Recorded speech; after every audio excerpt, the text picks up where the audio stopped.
नमस्कार दोस्तों, मेरा नाम है भालचंद्रा। ब्रह्मांड सिद्धाश्रम में आप सभी का स्वागत है। आज के इस वीडियो में हम चर्चा करेंगे चंद्र ग्रहण जो कि 8 नवंबर 2022 को होने जा रहा है। उसका जो प्रभाव है वो आपके राशि पर मतलब कन्या राशि पर किस प्रकार से होगा, इसी के बारे में चर्चा इस वीडियो में हम करने वाले हैं।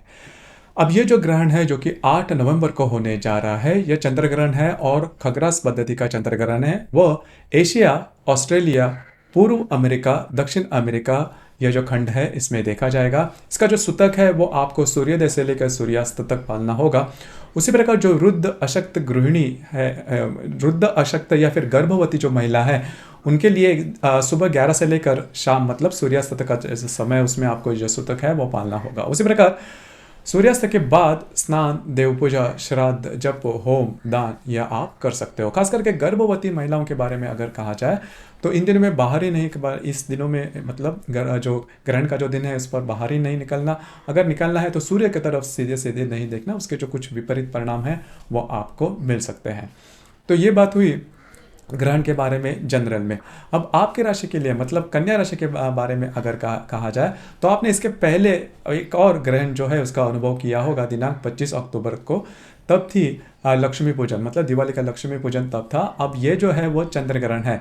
और चंद्रमा के बारे में अगर कहा जाए तो ये जो चंद्रमा है वो आपका लाभेश है और ये जो ग्रहण है वो आपके अष्टम भाव में होने जा रहा है, चंद्र और राहु की युति, और आपके द्वितीय भाव में सूर्य और केतु की युति भी होने जा रहा है। अब यहाँ पर और एक जो बात है वो थोड़ी सी अलग है। मतलब इस ग्रहण में जो मंगल है वो वक्री हो चुका है दिनांक 30 अक्टूबर को।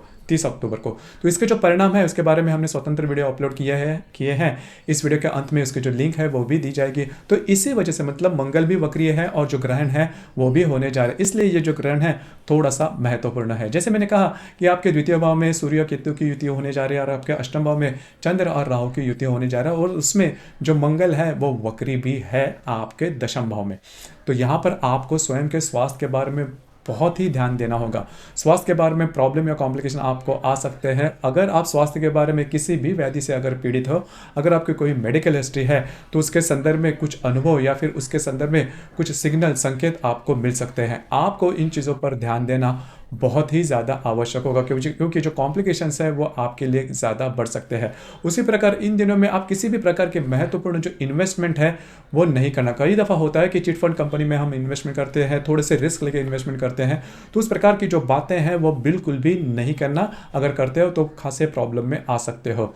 उसी प्रकार कहीं पर आपको जाना है किसी भी प्रकार के महत्वपूर्ण, खास करके आपका जो भी फाइनेंस के बारे में किसी भी प्रकार के महत्वपूर्ण निर्णय इन दिनों में बिल्कुल भी नहीं लेना। तो फाइनेंस और जो स्वास्थ्य है उसके बारे में आपको ध्यान देना बहुत ही ज़्यादा आवश्यक होगा। उसी प्रकार जहाँ पर आप काम करते हो, नौकरी करते हो या फिर व्यवसाय करते हो, वहाँ पर के जो लोग होंगे, जो सहकर्मी होंगे, उनसे भी छोटी मोटी बातों को लेकर तकरार हो सकती है। खास करके आपके जो वरिष्ठ है उनके साथ छोटी मोटी बातों को लेकर प्रॉब्लम, कॉम्प्लिकेशंस हो सकते हैं। यह भी देखा जा सकता है कि आपको लग सकता है कि आपसे बहुत ज़्यादा काम लिया जा रहा है, बहुत ज़्यादा सफोकेशन आपको हो रही है। तो इस प्रकार की जो बातें हैं वो आपके लिए हो सकती है, लेकिन इसके बावजूद आपको इसके संदर्भ में थोड़ा ध्यान देना होगा, क्योंकि ये इसका जो प्रभाव है, यह प्रभाव करीबन 6, 7, 8, 9, 10 इन 5 दिनों में ज़्यादा देखा जाएगा। और इन दिनों में किसी भी प्रकार के, मैंने अभी कहा कि जो निर्णय है वो बिल्कुल नहीं लेना, क्योंकि आपकी जो राशि है वो बहुत अलर्ट रहती है और छोटी मोटी बातों का जल्दी से स्ट्रेस ले लेते हैं। मतलब अन्य राशि की अगर तुलना करें तो आपकी जो राशि है वो स्ट्रेस लेने में सबसे, मतलब जो अलर्ट व्यक्ति होता है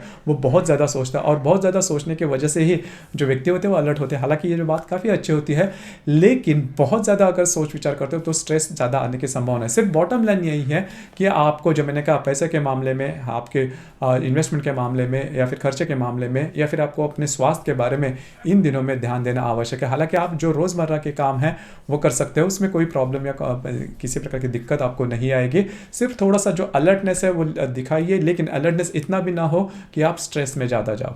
तो इन चीज़ों पर अगर आप ध्यान देते हो तो कोई बड़ी प्रॉब्लम या फिर दिक्कत आपको नहीं आएगी। होगा क्या कि इन दिनों ये जो ग्रहण है या फिर चंद्र राहु की जो युति है वो आपके अष्टम भाव में होने जा रही है, और उस राशि का जो स्वामी मंगल है वो भी वक्री है। तो इस वजह से आपको स्वास्थ्य के बारे में थोड़ा ध्यान देना ज़्यादा आवश्यक होगा। तो दोस्तों, ये था कन्या राशि और उस पर जो होने वाला प्रभाव होगा ग्रहण का वो किस प्रकार का होगा और उसके बारे में आपको क्या जो बातें हैं वो ध्यान में रखनी होगी, इस पर और चर्चा चर्चा अन्य जो राशि है अन्य राशियों के बारे में भी जो वीडियो है वो अपलोड हो चुके हैं। इसकी जो लिंक है वो लिंक आपको इस वीडियो के अंत में दी जाएगी, ज़रूर जाके देखिए। और आज का ये जो वीडियो है वो भी आपको कैसे लगा, आपने किस प्रकार से अनुभव किया, नीचे कमेंट बॉक्स में ज़रूर कमेंट करना। और अपना जो चैनल है ब्रह्मांड सिद्धि एस्ट्रो, इसे भी लाइक शेयर और सब्सक्राइब ज़रूर करना।